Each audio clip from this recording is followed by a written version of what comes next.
Hello and welcome to the Atheist Interviews. The Atheist Interviews is a production of the Atheist Community of Austin, a nonprofit which promotes positive atheism as well as the separation between religion and government. I am Jimmy. You may know me from my channel, Mr. Atheist, a channel separate from this one. That's a channel where I answer the questions that atheists are posed over and over again. A quick announcement, the entirety of this interview will air, but we did actually shoot some other things, an atheist would you rather game we played, as well as asking the question, what was the caller that stood out the most when you were on the Atheist Experience.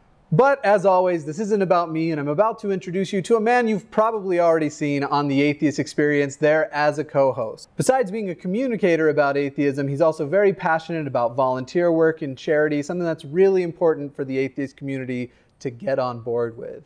In that light, he is the volunteer coordinator for the Atheist Community of Austin. Please welcome to the show, Phil Session. Hello, Phil. Hey, Jimmy, how are you? I'm doing delightful, man. In truth, I've spread myself way too thin this week, but it's okay. Nobody needs to sleep. Who needs it? That's the way it goes. Yeah. I've been running on naps, basically, because my schedule's so crazy. So it's like 2 hours here, 3 hours here, just in the most random and weird places. But again, enough about me. Before we get started, do you want to plug any events that are coming up as far as volunteer opportunities for the Atheist Community of Austin? I will go ahead and plug one for the Central Texas Food Bank. Is on Saturday, June 23rd. It should be in the afternoon time, and so all of that information is on the Atheist Community of Austin on the website, on the events calendar there, or also on Meetup or Facebook. I'll also be posting the next event for Austin Atheists Helping the Homeless, which is always on the first Sunday of the month. So it's going to be July 1st. But I won't actually post the event until we go through inventory.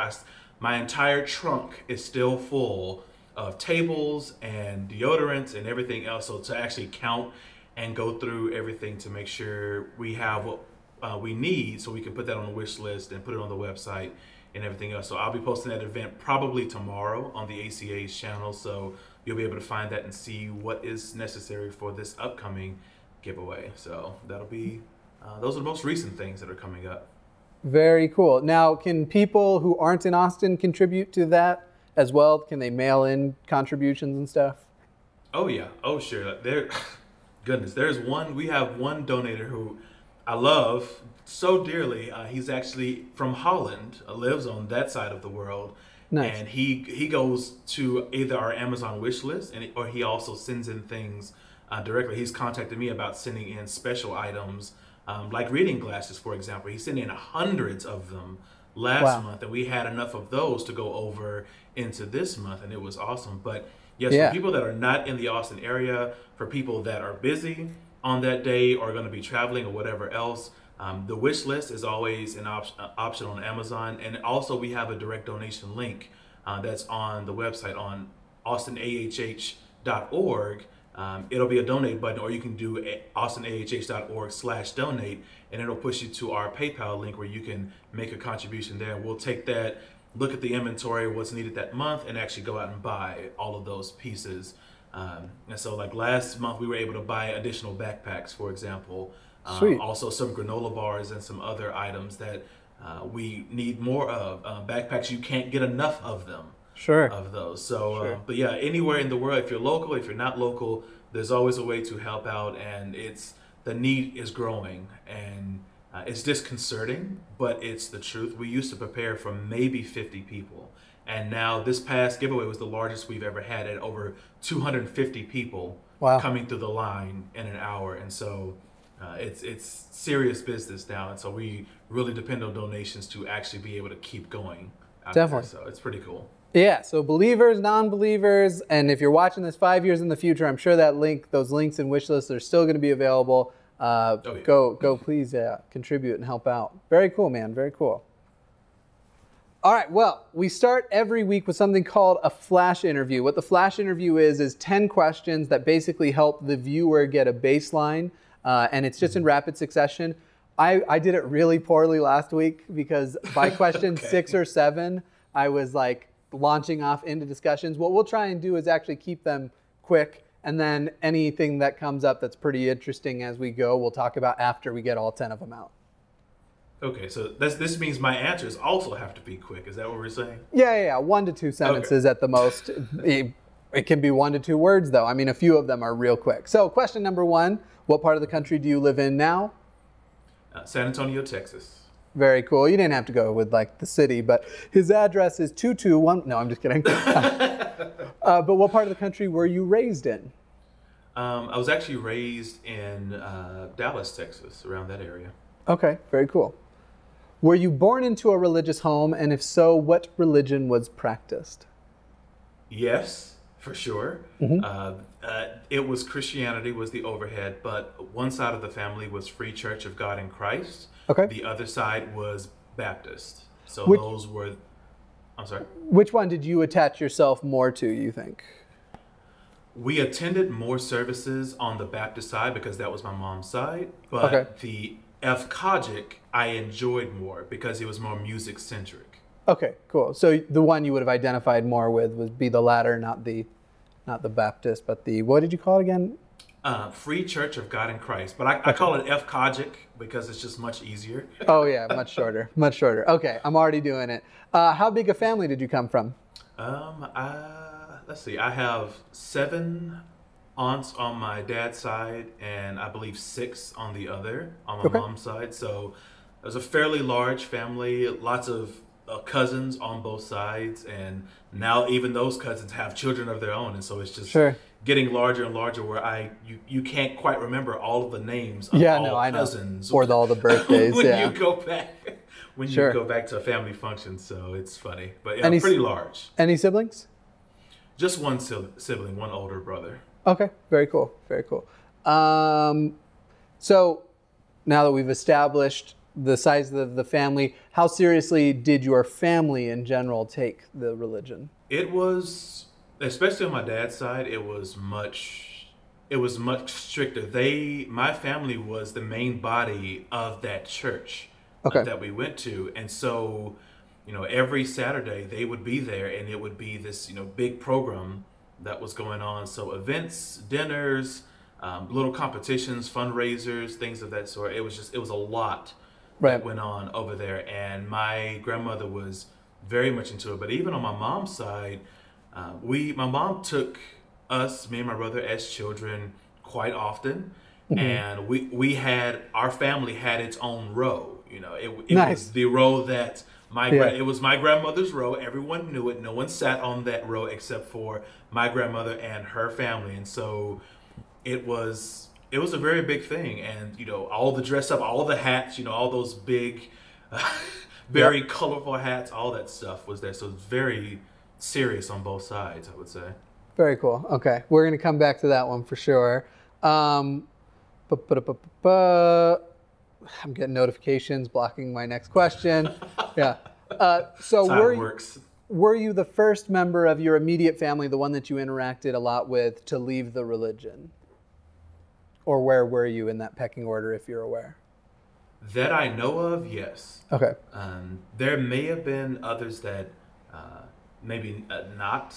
They may not have been religious, but it wasn't something that you heard of. Right. Really. Right. Cool. And then when you left your religion, did you transition through other religions, or did you go straight to atheism? There were several. I went non-denominational for a while. Then I stepped back into calling myself spiritual but non-religious once I kind of moved out of the Christian overhead, but into more of a deistic kind of worldview-ish. Eventually that transitioned on out, but there was a transition period for sure. I think we all become lazy deists for at least a minute. And I say deism because to me deism is lazy deist, because deism to me is a little lazy.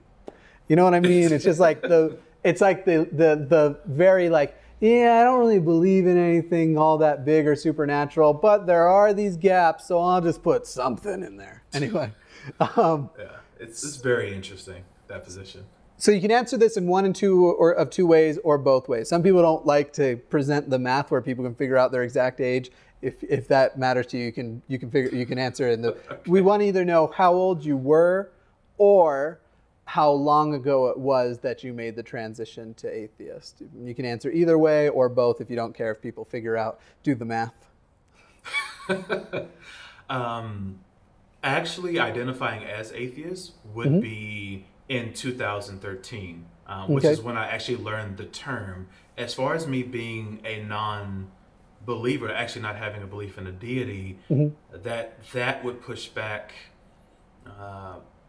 maybe 7 years, maybe 8 years or so. Prior to that? That I actually didn't have a belief, but I didn't know the word atheist, so I didn't identify as such. Who is your favorite atheist author, communicator, commenter, educator, atheist personality? I would probably say, because my focus is volunteerism, that's where my activism really lies and what I really enjoy doing. I will actually go ahead and say Rebecca Vitzman. Final one, if you could have dinner with any individual present or in history, who would it be? It actually has nothing to do with atheism, as a matter of fact. I would actually say it would be my great-grandmother, as a matter of fact. If I talk about that a little more, it'll make more sense why. But go ahead. If I'm my current age now and I could have dinner with someone, it would probably be, my great-grandmother, probably in the early 90s. She lived to be 103. She was born in the 1800s, and she died in 1999. And so the life that she lived, and both world wars, women's suffrage, even though it wasn't for her yet, hers didn't come into the 1960s. Right.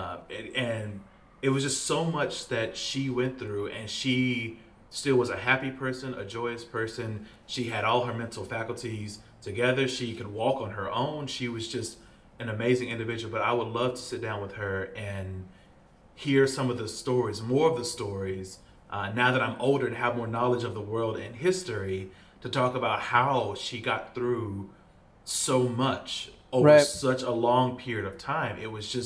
It's fascinating to think about all the things in history class. Like, if you take a history class in college, usually they break it up into history 1 and 2. Right. And in history 2 is, usually post Civil War going forward. She was alive for just like 30 years after that point, and then all the way through the entire 20th century. And it's just like, that is just, it's amazing. It's super fascinating to me, and I would love to hear more of how she got through it and the stories that she would have to tell throughout her life. So yeah, that makes my answer way more boring, because mine was Christopher Hitchens.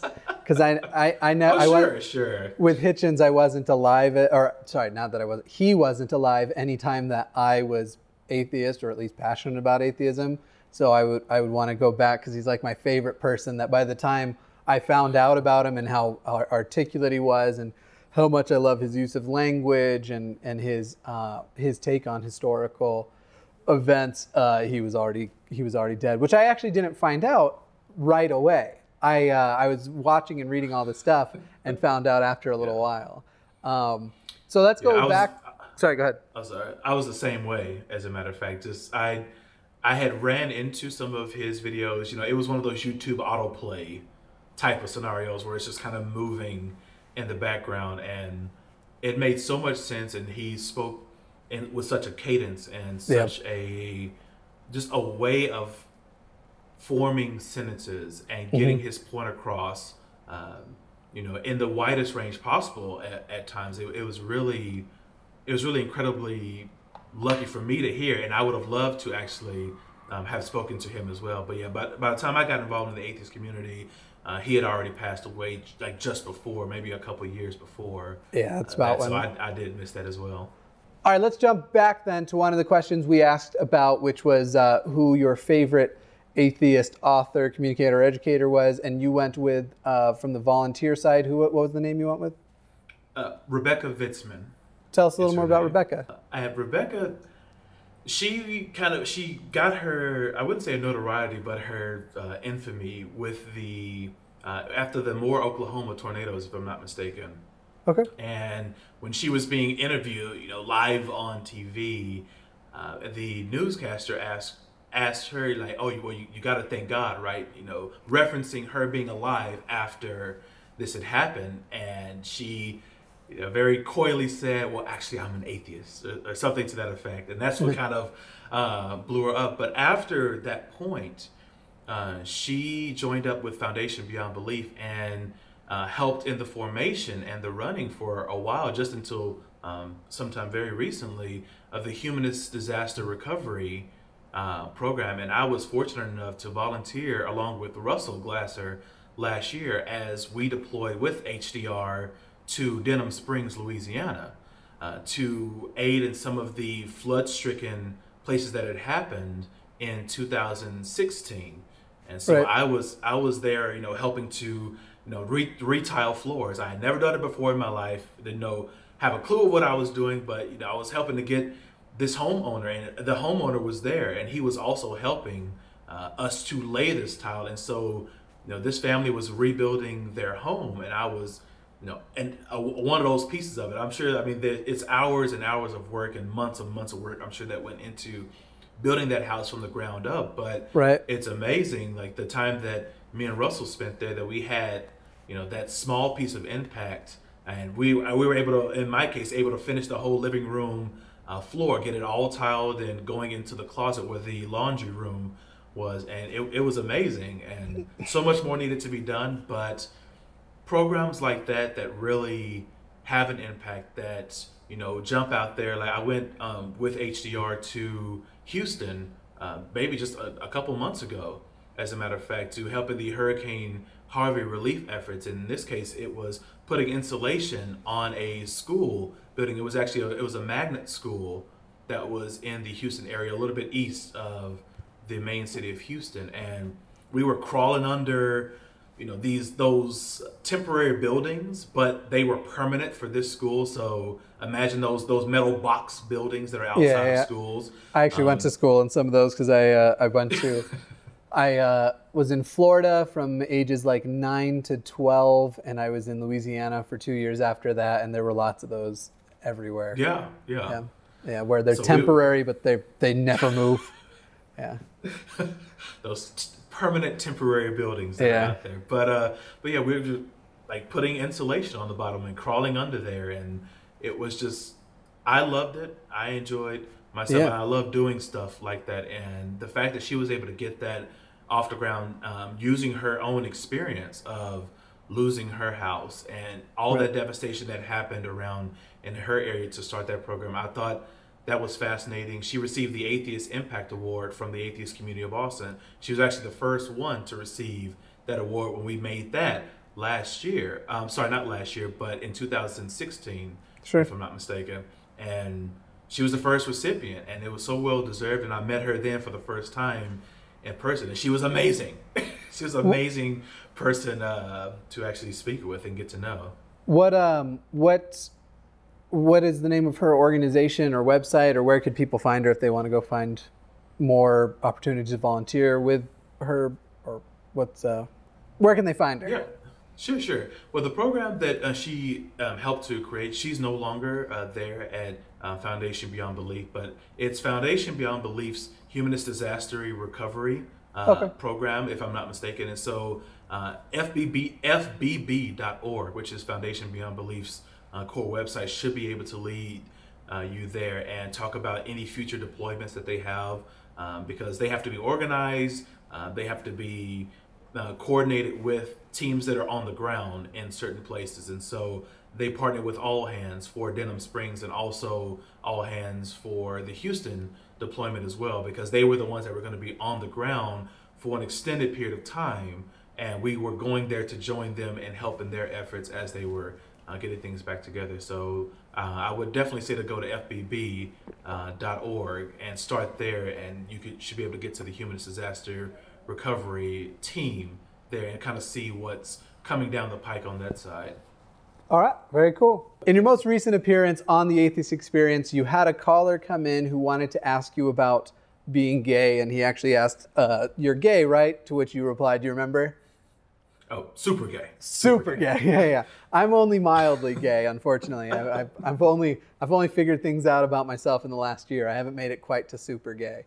You see this shirt? This shirt I have on? I made this freaking shirt. Nice. Freaking rainbow shirt. It's awesome. Heck yeah. Heck yeah.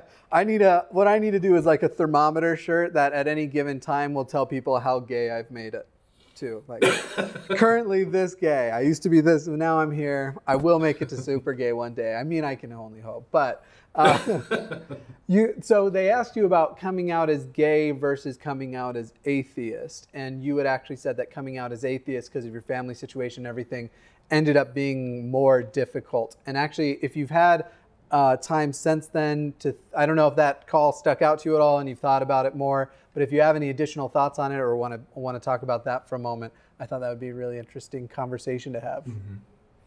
Yeah, kind of like I said on that show, I mean, when I came out as gay, it was a lot of anxiety. There was a lot of thought that came behind it. It wasn't just this oops, like, oh, here it is, boom. It was, by that time, the internet, of course, was already in full function. I'm not that old. Yeah. And so you could see the stories of other people who had experiences that were not favorable, that, got cut off, things turned violent, people not speaking to one another or shunning, whatever you want to call it, being cut off financially, etc. Right. And so I remember during that time when I knew I was like, there was no mistake that I was gay. Like there was, I mean, I was thirsting after dudes in the freaking gymnasium. Like there was no ambiguity there. However, I hadn't officially came out to my parents or my family or whatever else, but through my mind, I'm like, well, what if this happens? What if I get cut off? I'm still in school. I'm still in college. I'm dependent on others. Even though I'm working, I'm still dependent for transportation. I don't have that. Right. Well, what about health insurance? Well, I don't have my own, and I can't get it through my workplace as of yet. Therefore, I'm still in this portion. And so it became a long haul. It took years before I felt comfortable actually coming out as gay because of the potential repercussions that can come as a result of that from what I've seen on YouTube and on news stories or whatever else that went on. And so it was definitely a longer time period for me coming out as gay from the time that I knew that I was gay to the time that I was said, okay, I'm more okay with coming out, and actually did so. That's funny because your coming out as gay experience is almost exactly the same as my coming out as atheist experience. As far as like the anxiety, the leading up to it, one of the tragedies of especially more fundamentalist sorts of religions is that you can plant in the mind of a child that if I admit to who I am, my family might stop loving me or my family might abandon me. And so for me, that was with atheism. I grew up in a very, very Mormon home, and I kept it secret for a long time, similarly building up my own life, building up my own resources, because when it did come out, I didn't know if that was going to be the end of anything from my family. I didn't know so it is interesting that in this case, this is so synonymous. The funny thing is now I'm old enough and the world is such a way that right now, if I were to call my parents and be like, yeah, for the last year, I've been seeing what I like about boys more often than girls. And well, I shouldn't say more often, it's about 50-50, but I've been, seeing what I like about boys or traditionally gendered people. And turns out I'm not as straight as I thought. I feel like they almost in a douchey way, they'd be like, yeah, by the time you came out as atheist, we figured you were banging all kinds of dudes or something. They'd say something. They'd say something stupid and associate things that need not be associated. But yeah, it is so interesting how that experience was very similar. But then you would have had the atheist coming out experience. So actually, let's go there. We'll continue with, so you're having all this anxiety. I remember you saying that you started eating just ramen for 3 months in a row just so you could save up money for a car, right? Oh boy, yes. So one of the solutions that I was contemplating was, before I come out as gay, I need to have my own transportation. Right. And so I started looking around, picking up those little magazines from those busted looking free stations that you find around town or in downtown areas, and trying to see, well, what do cars cost? Like, I need something used, blah, blah, blah. And then I finally found a lot that had some fairly low priced cars, like getting towards the 2000 type of area, that weren't complete clunkers. Right. Weren't going to cost you more. Right. So I set my target onto, okay, I'm going to save up about $2,500 or something like that. But at that time, I was working on campus for a minimum wage, which at that time was what, $5.25 or something like that. And I worked. I remember the 5:15 days. Yeah, those were hard times. Like, it was ridiculous. But I worked there. I worked a second job at a firm, and that wasn't too much better. And so, looking at paying rent and paying other bills, in addition to actually saving up for a car during all this time, it became tough. I basically said, okay, I can do ramen. It's good. I can change it up. I can put some sausage in there. I can I can do a little something with it. Therefore, crack an egg in there, man.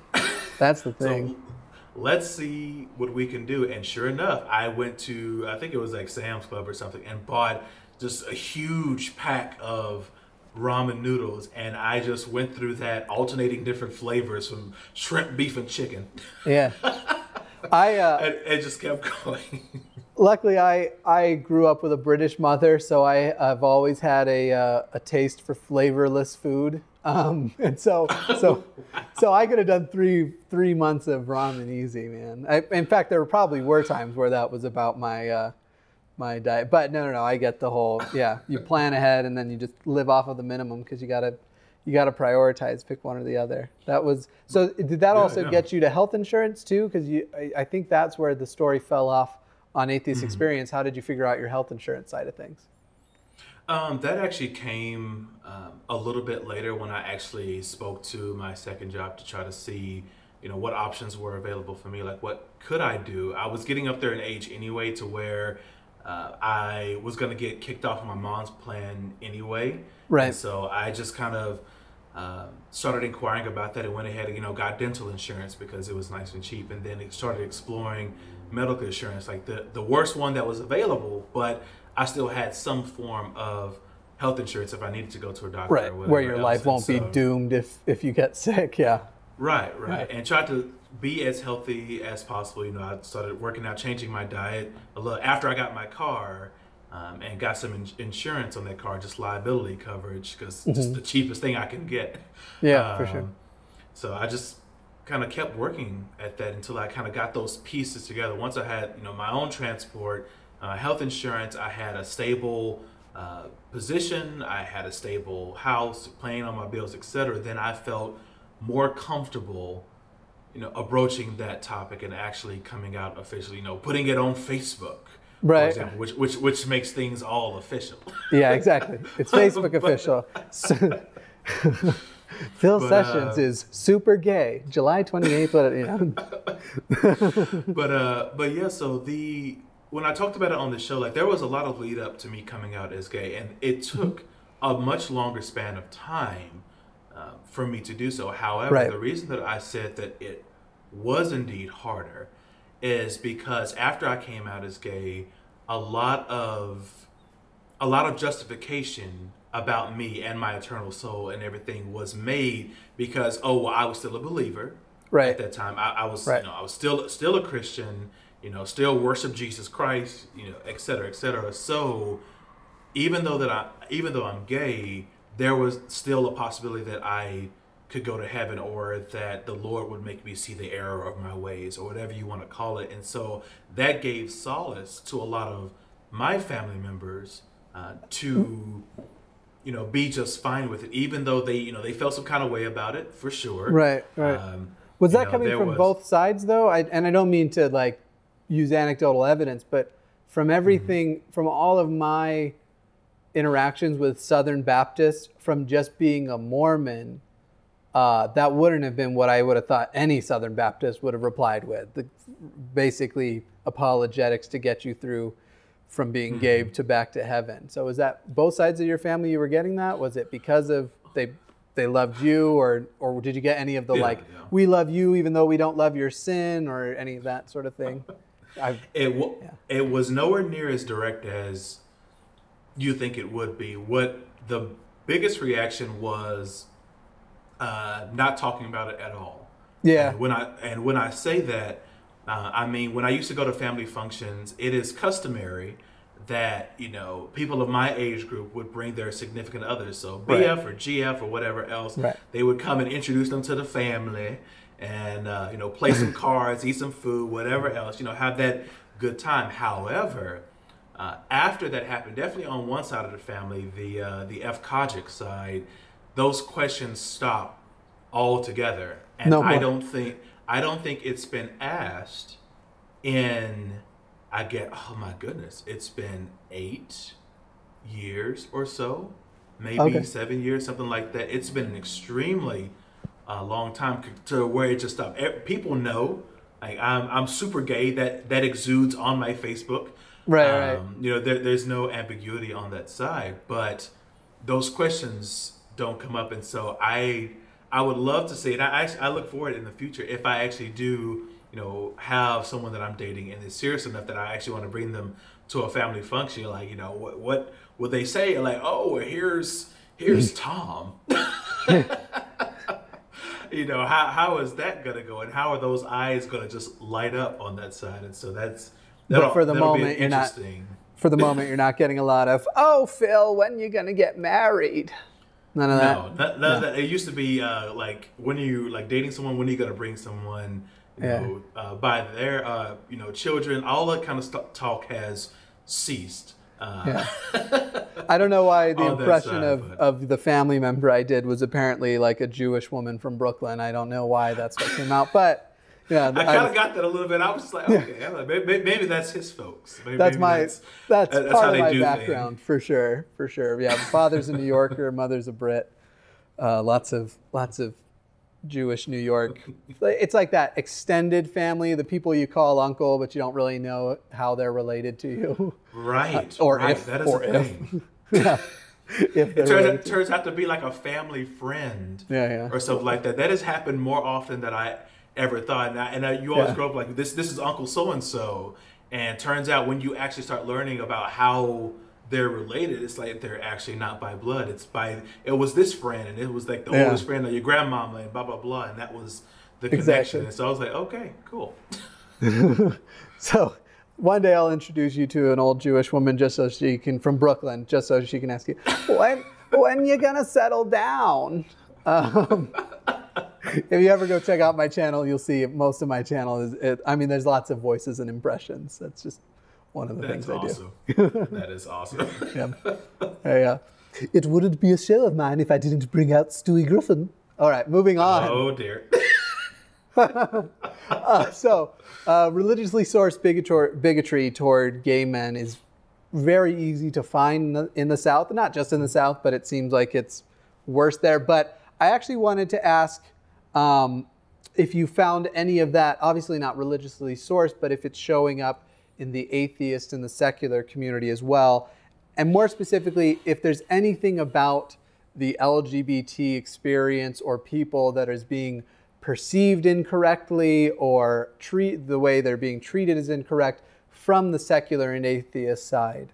I mean, obviously the first thing I want to hear is that it's way better to be gay around atheists than gay around religious people, unless that's not the truth, but then what still could improve?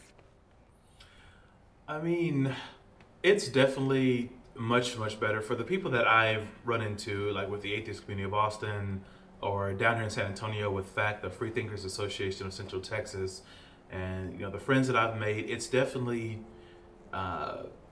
it's not an issue, you know, me being gay, and I think that's the way it is in largely across the board for a lot of people that are gay and lesbian.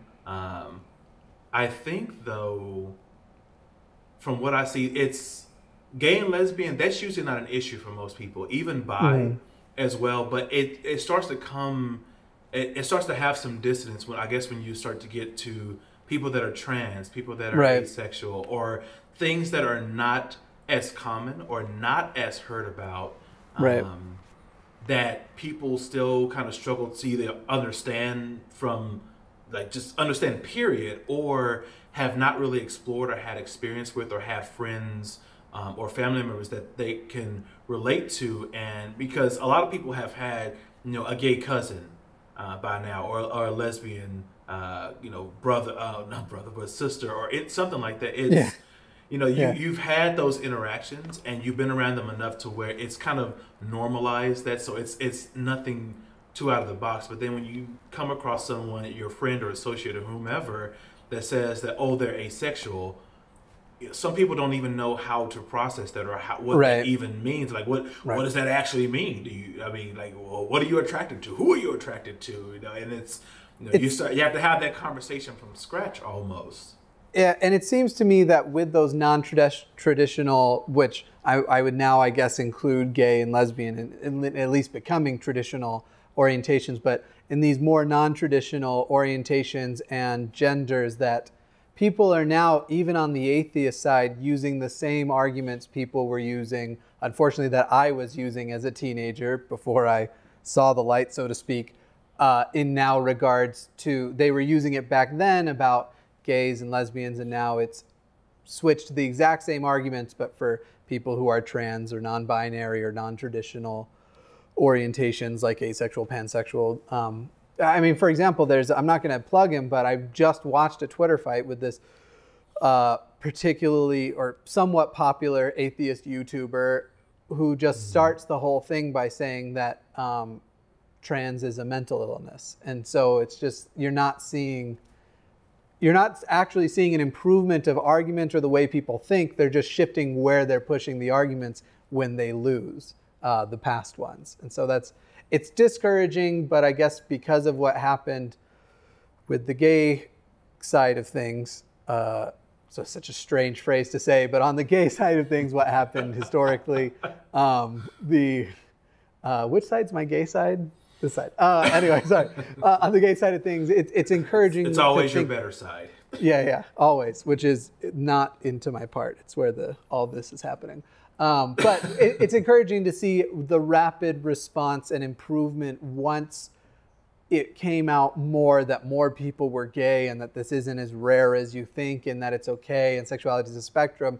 I mean, once that kind of came out, that only took 10 to 15 years to go from everyone be in the closet to everyone be out and you're allowed to do things like Pride. Not to say that we're perfect now, but it's a lot better. Sure.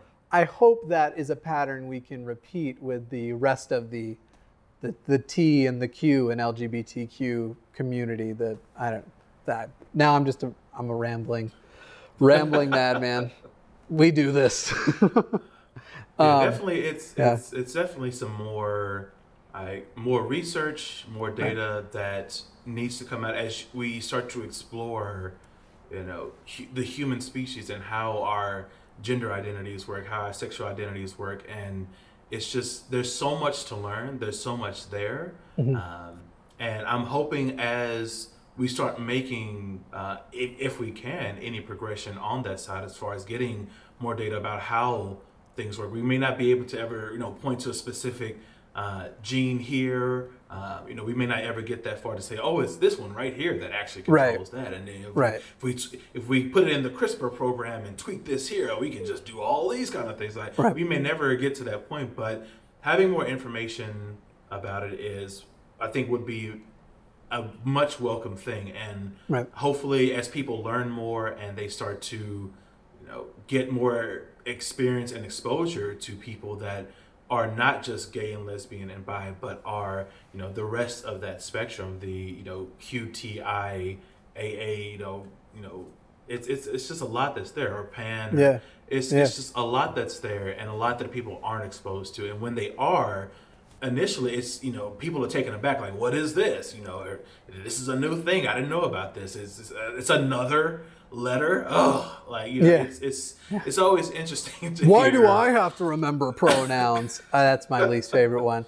They've been dealing with that on the Talk Heathen show they had a couple of times because they had a non-binary individual there trying to explain these things, and then people just became very hostile and shitty about it. And by the way, you can swear on this show, just so you know. If at any point you just want to be like, and it's bullshit, you can totally. Whoa. Yeah. I'm a professional, Jimmy. I'm a professional. I don't do that. I don't do that kind of shit. Not into the swear words. All right, that's fine. But next time Matt swears next to you at a person, you have to be like, Matt, be professional. I'm not sure if I could say that, considering the swearing that I did on the last Atheist experience. I'm not sure if I can get away saying that. For sure.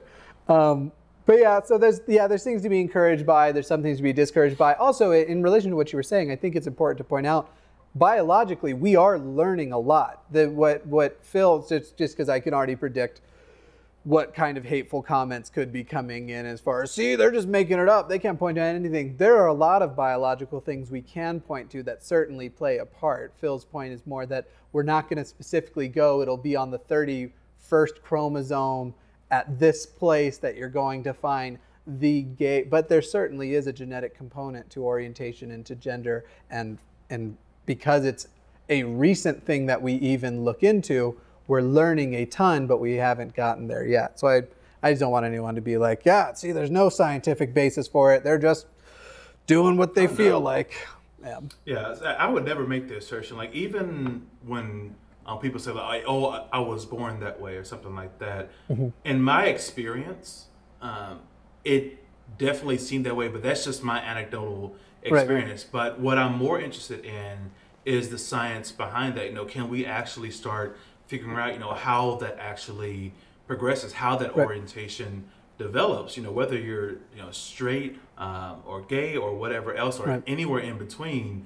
Let's find out some more information. I'm all about that life, and if somehow down the line they reach all this point, they reach the conclusion based on the preponderance of scientific evidence that it actually is a choice and it's done at this time, and I'll be like, oh, that's cool, but that changes nothing about me and my life and how I want to live it going forward. Like, this is me. This is who I am. It's who I love, et cetera, et cetera. And so even if it got to that point where they actually found out it was a choice on some level at some point, I'd be like, that, cool story. That's awesome. We've learned more about ourselves as a species. That doesn't change anything about me or my life. Let's rock and roll and keep going. So. And also, for anyone who might want to jump on that too, don't expect that to happen, because I mean, it almost seems it's almost settled science that it is some combination of nature and nurture. One thing that I think is the most interesting is learning more about the spectrum and the way that nurturing, you fall somewhere on the spectrum, nurture tends to narrow where you will go. That's certainly what happened for me. I fell somewhere much more ambiguous on the spectrum, but went just with, I'm straight and that's it, period, for the first couple decades of my life, and am now just getting into this place where I'm like, you know what, there's some boys though, and I'm not really great at relationships in general already. Like, a family isn't a goal of mine. A long-term, like, lifetime monogamous relationship isn't really a goal of mine. And I don't know, I just started actually being more curious about myself in the way. And so it'd be interesting to see a civilization where everyone is aware that they fall somewhere on a spectrum, and wherever you fall is fine unless you're damaging other people's lives somehow. But that, to me, wouldn't even be on that same spectrum. It'd be interesting to see what kind of people came out of that society. But let's because we're coming up on, we got about 20 minutes to get through the rest of these before we do our little games. So in sticking with and then we're going to go to a lighter subject after this, but in sticking with discrimination, not to use the very silly term that the guy, what did he say? He called it a double whammy on the show. But I wanted to actually talk about, I've been to Reddit and I've seen on both the LGBT side and the race side that things aren't great in the atheist community. They're better than a lot of places, but they're not perfect. So I wanted to ask similarly, because actually the thing I really want to ask is, when you look at most of the atheist community, what's the best way for me to put this? They're all not all, much of it is very pale. What are we doing wrong in that regard? Is it that we're fighting against a more religious, a culture that is more important? Or is there something we're missing? Are we not being inclusive enough? I've had this discussion before, and I've been told about how in a lot of, especially Southern Black communities, religion is the thing that everything is centered around, or the community all ties into, and that's something difficult to work against as far as promoting secularism. But what else is there? What could we be doing better in that regard too? Yeah, it's definitely a component. And I know Mandisa Thomas has talked about this. Of course, she gave a speech right before Hugh Laurie did at the American Atheist Convention this year. All about, for those that are marginalized, people that are marginalized, to get more of them in the community, to stop and listen, essentially, to what that community is telling you. If there's a problem that's happening, or something that they're seeing that you may not be privy to, when they bring it up to you, to say like, hey, this is happening, this is a problem, not to dismiss it, or to be dismissive of the problem at all, to say like, oh, well, this is not really a problem, or this is not really happening, or I don't see things that way, but to actually listen to what someone who has a different experience is saying. Hey, this is happening, and this is how it's making me feel. Like, I really don't want to be here, etc. But it is religion. Can I ask a question based on just that?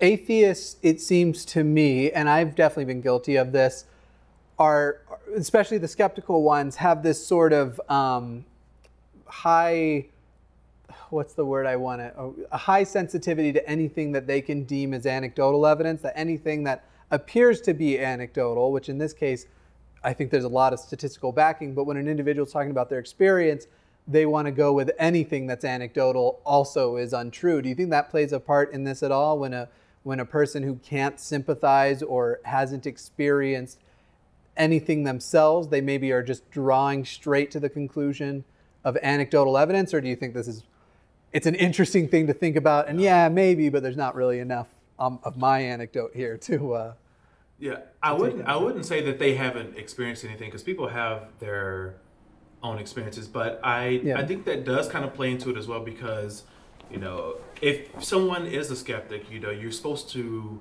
as someone's presenting an idea or an assertion to you, you're demanding some kind of concrete evidence, something more than just your anecdote. Because if I said that, oh, when I came into this room, there was Casper sitting on the wall, but he went away now. But that was my experience. It's just like, oh, okay, you're doing a little. I need a little more than just your word. Yeah. Like how?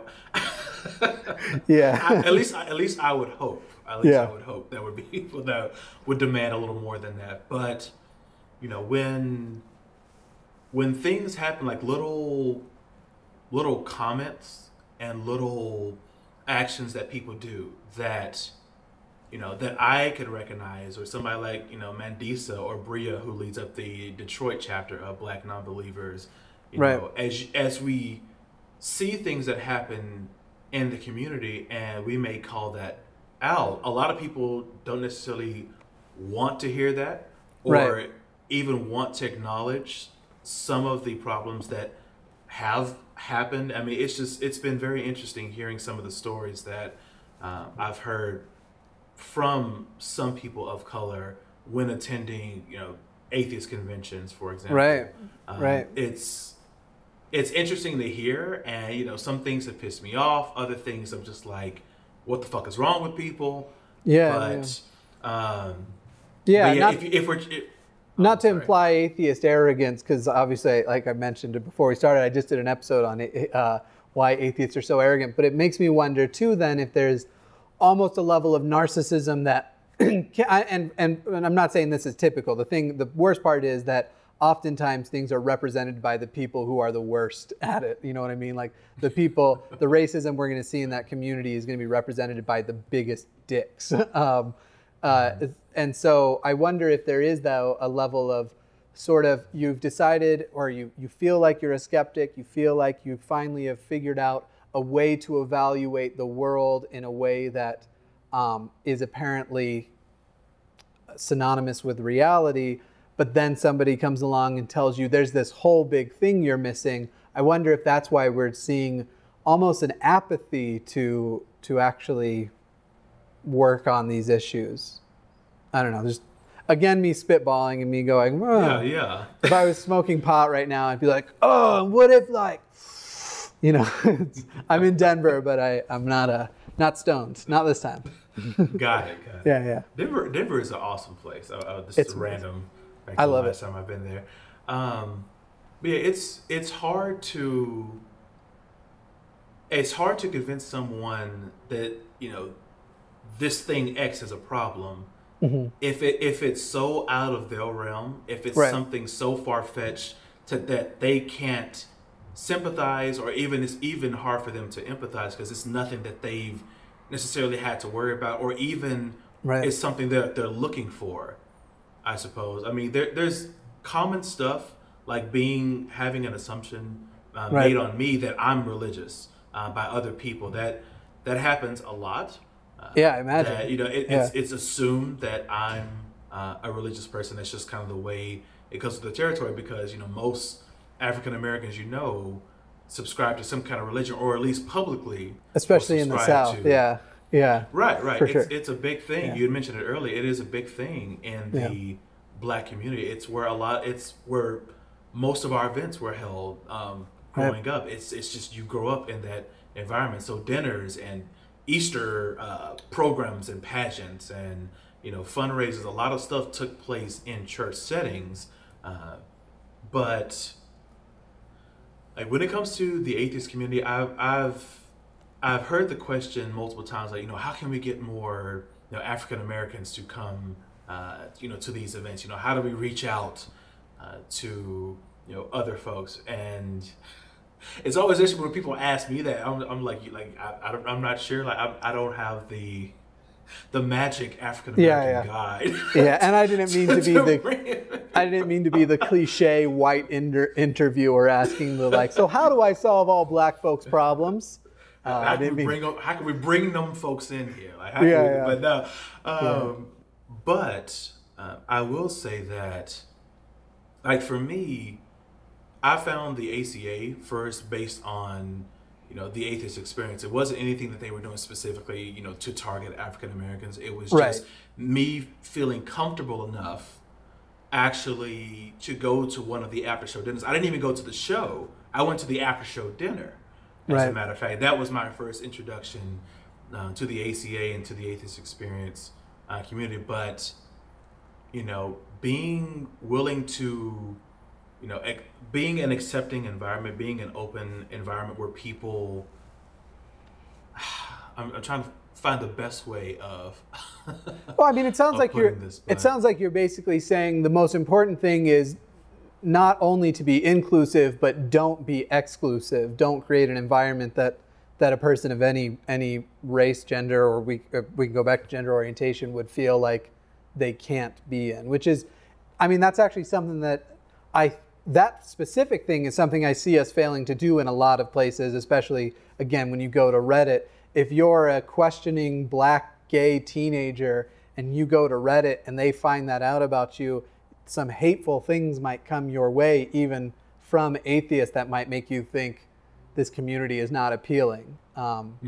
Yeah, so it sounds like don't just be inclusive, don't be exclusive. Maybe that's what you're trying to say. I just,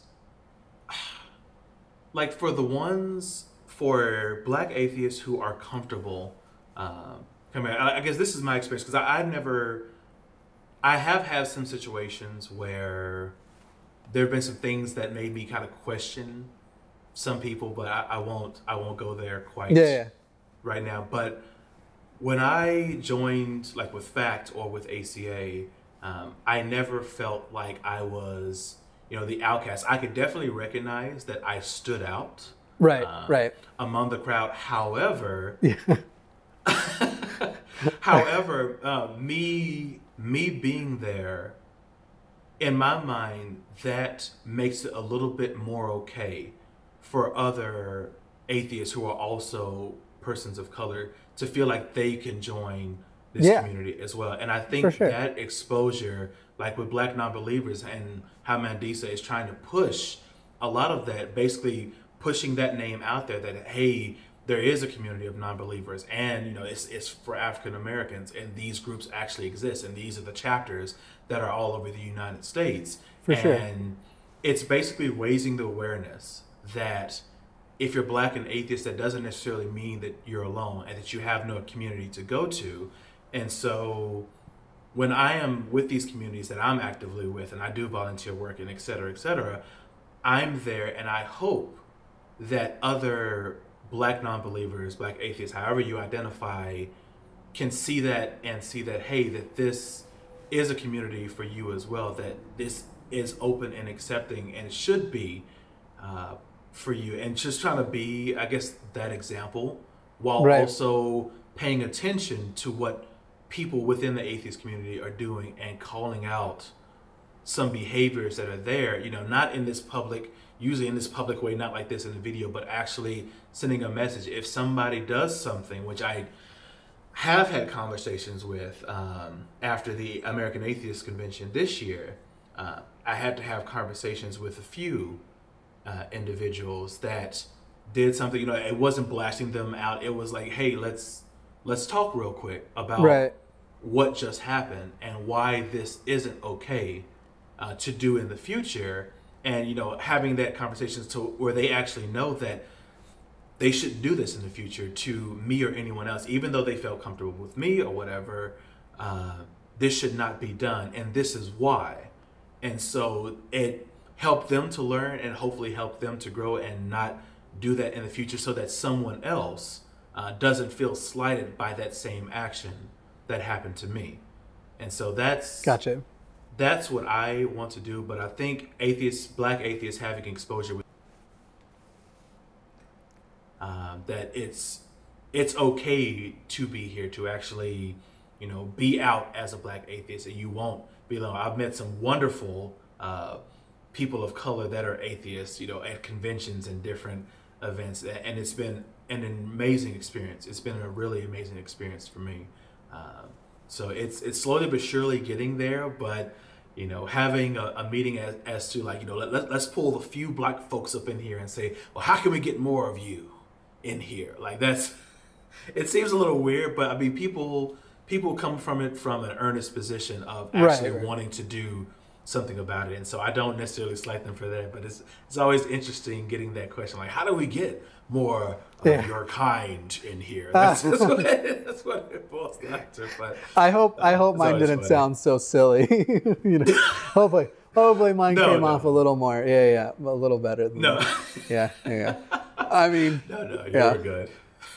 Yeah, I guess the next question should be like, so as a Black atheist, how tired are you of questions that start with, as a Black atheist? It happens, but I'm down for sharing my experience, because things are different. There's a lot of similarities that come across that experience, coming out as gay, coming out as atheist. There's a lot of parallels that exist, but there's a lot of challenges that are for sure, that really jump in place, and that you continue to deal with kind of in an ongoing basis as you go to a random store, and some clerk thinks that you're a religious person, so they start talking to you about your church or your religion or something like this, and then you have to have that conversation like, oh, I'm actually an atheist, and you get the pearl clutching look, I don't miss that about the South, because I remember, we used to talk about, even my dad would talk about being, as a Mormon, like how weird it would be, like when we moved there, this was again in Florida and Louisiana, that it was in polite conversation that, like your opening conversation with a person you've just met, that apparently it was a part of their polite conversational ways to ask you what church you go to. Like that's an introduction, and it was so bizarre. And again, being Mormon was almost as bad, honestly, down south as being atheist, because where we were in heavily Southern Baptist areas, that, the response I would get from children and adults was that I was going to hell and the things I need to do to avoid going to hell. Wow. Yeah. All right, let's get a little bit lighter. Let's have a little bit more fun. Okay. We're getting close to the end of the interview here, but I do want to end on some more enjoyable topics, or at least what I think the viewers will find is more enjoyable. So, You volunteer with these atheist charities. Obviously, that's amazing. But I don't think there is really anywhere, no matter how much good you're doing, anywhere you go if you're openly atheist, I feel like you're always going to have a theistic encounter that is hostile at some point, especially anywhere publicly accessible. So, do you have a story where you can recall a heated or charged experience at one of your volunteer events where you were confronted by a theist, a particularly bizarre, funny, or just heated or angry or any of the above? Maybe I should have sent you this question ahead of time. Oh, no, you are just fine. Okay, cool. Goodness. So there have been some interesting interactions. Usually at the Austin Atheist Helping the Homeless giveaways are usually where we have the most interaction with so many different people from so many different walks of life. And, you know, it ranges from, you know, a lady who was walking through the line who, you know, she's actively grabbing items. Like she has a sack. She's picking up items. So toiletries, feminine hygiene products, etc. Right. But as she's going through the line, she was saying to the volunteers on the other side of the table, you know you're going to hell. And, you know, and she's saying this as she's going through the line, picking up stuff. And she would kind of preface it after the fact by saying, oh, well, God, you know, God told me to, you know, give you this message or something like that, as if that made it better than what it was before. But she was still thanking us, but saying you're going to hell, and that God was telling her to deliver this message as she's moving from table to table in line. And it was so bizarre that it's just like, I can't believe this is happening. But it's one of those, I feel like it's one of those moments where I wish Jesus was real and he could have been at the end of the table to greet her and be like, yeah, you fucked up here. Like, it just a little bit. It was amazing to see. She was just with a smile on her face the whole time as she's going through, and this is delighted to call you to repentance when, you atheists without morals who are helping me out right now and asking for nothing in return are going to hell. Oh man, yeah. I remember reading an interview you did with another place that it was a similar story, but it was like a man started yelling it at everyone all at once and then went through the line.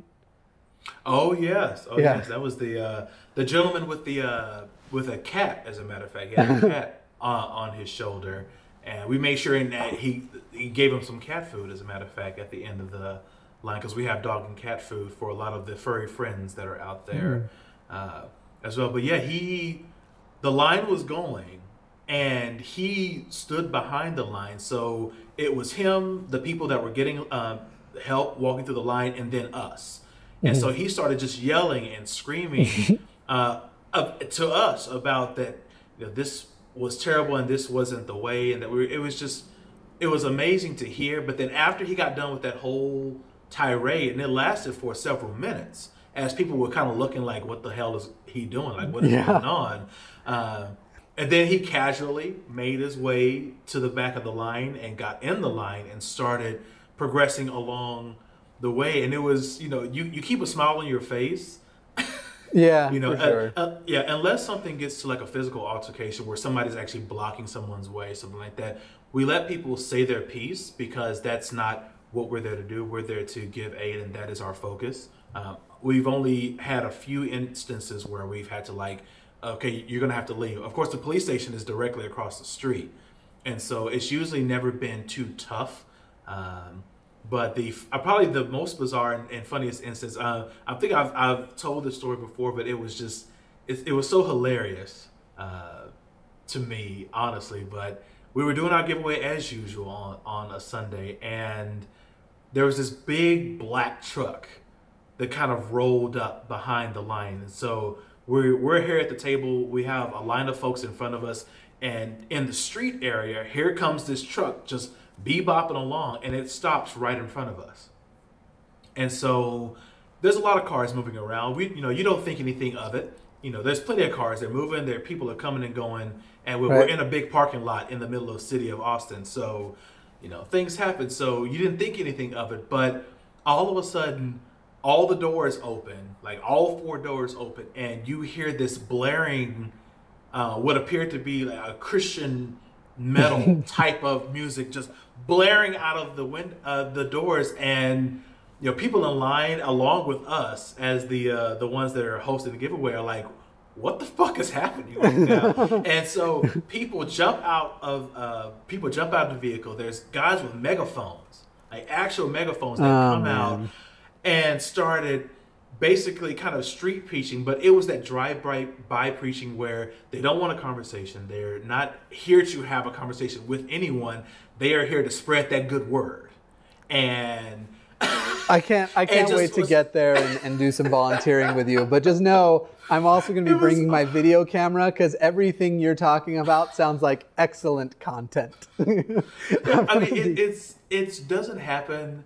It doesn't happen all the time. There are some few instances that we'll have where somebody will say, well, God bless you. But it's less of a thank you, because you hear that some people will say, oh, bless you, as a synonym for thank you, and it just falls right off the tongue, and they don't mean anything by it, versus someone that will go out of their way to say, oh, well, God bless you. Right. Something like that will really emphasize it. And at that point, it just kind of becomes condescending, or I'll pray for you. We get some of that, but Sorry, go ahead. Oh, sorry, go ahead. This most recent giveaway, there were a lot of people that they were genuinely happy. They know my car, they know my face by now. So when I arrived there early and I get out, there were already people coming up to me saying like, "Oh, where are you going to start the line this time?" So I point them down to the area where it's going to be, because they already know what's going to be forthcoming on that side. Sure. And they know we're atheists. We have shirts, we have signs, but we're never the ones actually proselytizing or trying to convert anyone out there. We're just giving as much aid as we can within our means, because we run off of donations, and that's just how it goes. And so a lot of people, even though they are religious, like for a fact, they will still say, thank you so much for coming out here, and we appreciate you. And there was one guy that made me like start welling up a little bit this last time, and I meant to mention it on TAE when I was on there, but there was a gentleman, he didn't even go through the line, but I recognized his face as being down there, and he came up to me after the giveaway was over. We were putting everything up, and he said, thank you so much for what you do. And I was saying, I appreciate that. We try our best to do what we can out here. And then like he grabbed my forearm, and he looked almost like he was about to cry, which I think kind of spurred me off a little bit. But he was like, no, you don't try, you do.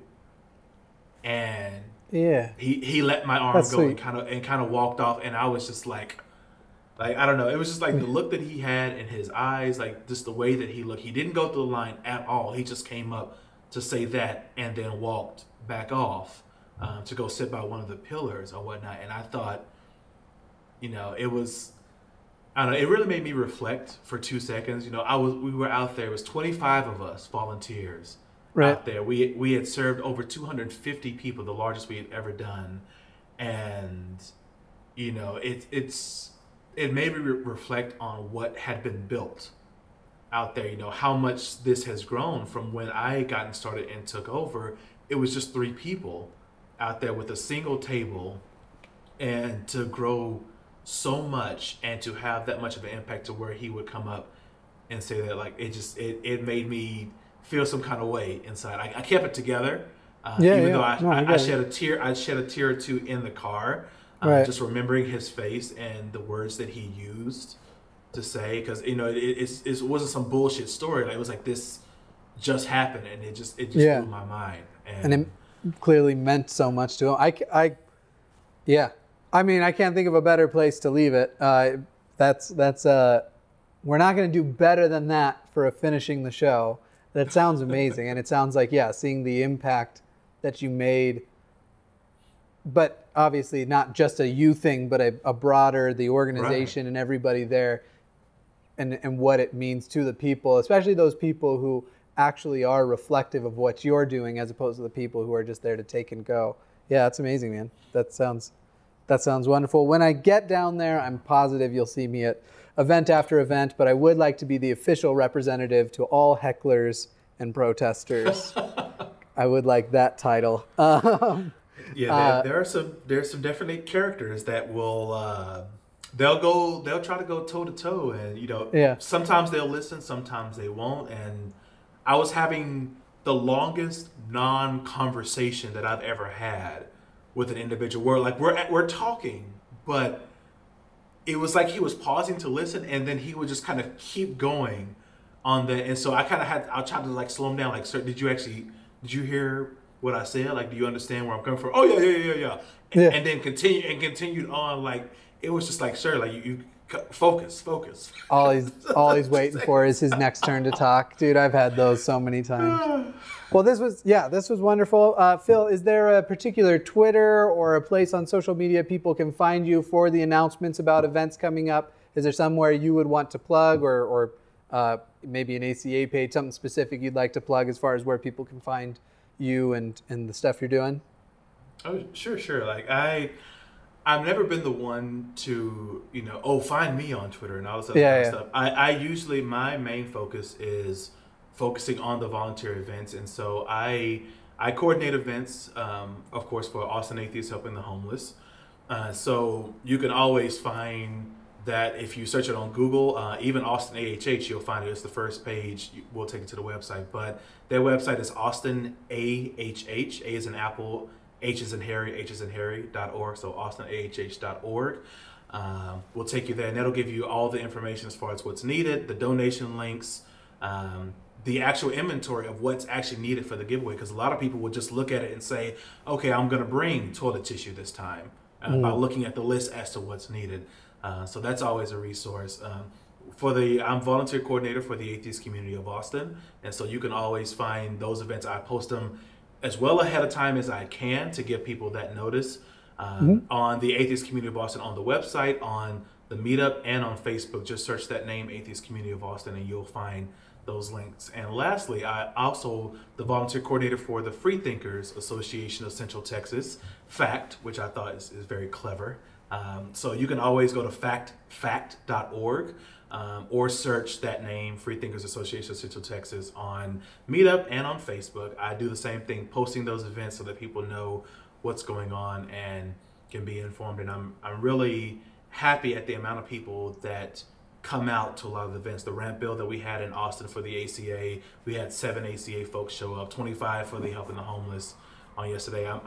I'll be in this Saturday. We'll be in San Antonio at the San Antonio Food Bank, as a matter of fact. And then on this Sunday in San Antonio, we're building a ramp here. Very cool. And so all of that information is on those. So yeah, just ACA, F.A.C.T, and the Austin Atheists Helping the Homeless. Search those on all the social media portions, and you'll find that information on the event calendar. So very cool. It's always good stuff. It's what I love to do. Absolutely. Well, thank you again for joining. Like I said, this was awesome. Do you have a particular thing you like to say at the end of shows? Some people have sign off, some people don't. Any particular? I've got my own sign off, but I thought I'd give you your opportunity to do it first here.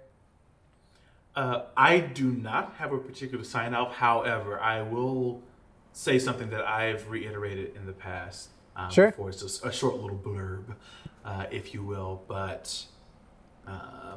My philosophy and the reason that I volunteer came out as a result of my atheism. Because I have no belief and no evidence of any afterlife, I recognize that this life is the only life that we know we're going to have an impact on others. Mm-hmm. Since that is the case, I am going to do my damnedest to have an impact on others. And so I urge you all, in whatever way that you can have that impact while you're here on this earth for the small amount of time that we have to live and love and grow and interact and aid one another, to have that impact, whatever that means for you, whether it's doing YouTube videos and making awesome content, or going out in the community to help have that impact in whatever way you can, because this is the only time that we have, that we know of, to do it. Hell yeah. Perfect. And so please, if this is your first time here, do like and subscribe. And also, you'll want to subscribe because after this, later in the week, the next clip from this interview, but we're gonna play a little Atheist Would You Rather here in a minute, but that'll be released a little bit later, so you won't want to miss that. Thank you so much for watching, and always remember, stay skeptical, my friends.